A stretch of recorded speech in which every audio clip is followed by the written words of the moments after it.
Je voulais vous faire une petite réaction à chaud. Je viens de découvrir sur Facebook une page d'une personne psychanalyste comme moi qui, depuis 2 mois, en fait, exploite exactement le même principe que pour mes vidéos pop culture et psycho, sauf qu'il ne s'agit pas de vidéos, il s'agit d'analyse d'un sujet de pop culture sous l'angle du psychanalyste. Euh, à chaque fois, c'est un post écrit avec une image. Et tout ça, c'est de l'IA.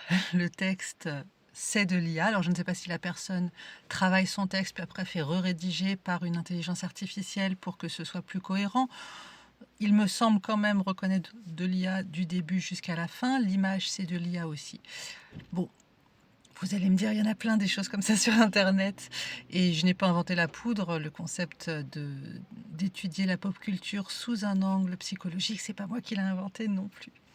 Mais je vous avoue que quand je vois ce genre de choses et que je vois surtout le nombre de réactions positives que cela crée, ce compte a des milliers d'abonnés, ce genre de post a des milliers de vues, des centaines de réactions, des dizaines de commentaires, que des commentaires dithyrambiques disant «Oh, c'est super ce que vous faites, oh, j'adore, j'attends vos posts».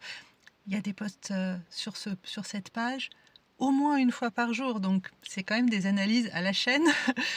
Quand je vois le temps que je passe depuis maintenant plus de 6 mois à faire ces analyses de pop culture, ça me prend énormément de temps. Je ne parle même pas du temps d'enregistrement, je ne suis pas une grande pro de la vidéo et je ne fais pas de montage, comme vous avez pu le voir.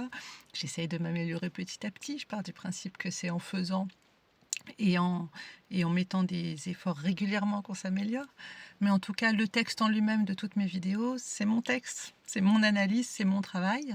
Et donc effectivement, je ne vous fais pas des vidéos tous les jours. Je vous en fais déjà très régulièrement, souvent une fois par semaine, ce qui est déjà beaucoup pour moi, sachant que ce sont des vidéos assez longues aussi. Bref, je suis un petit peu dépitée, voilà, de voir que le monde fonctionne grâce à l'algorithme, grâce à l'intelligence artificielle, et ça me fait des fois un petit peu douter de tout ce que je mets comme énergie dans ce travail. Heureusement, ça ne dure jamais très très longtemps parce que je me rappelle que je fais ça parce que ça me plaît. D'abord, parce que ça m'intéresse moi. C'est hyper intéressant, je trouve, de prendre quelque chose que j'aime en tant qu'humain et d'essayer de le mettre suffisamment à distance pour pouvoir l'analyser avec mon regard professionnel, tout en conservant mon attrait personnel, puisque c'est ça la flamme de départ, tout en ayant assez de distance et assez de neutralité pour analyser ça sur le plan psychologique, sociologique, sur le plan des sciences humaines de manière générale.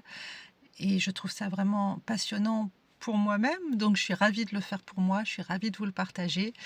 Et effectivement, je ne cherche pas la gloire, je ne cherche pas les milliards et les millions de vues et les millions de commentaires. Donc je continuerai. Si ça vous intéresse, je continuerai tant qu'il y aura au moins une personne pour me dire de temps en temps que mon travail sur les réseaux sociaux lui importe. Je continuerai. Bonne journée, bye bye.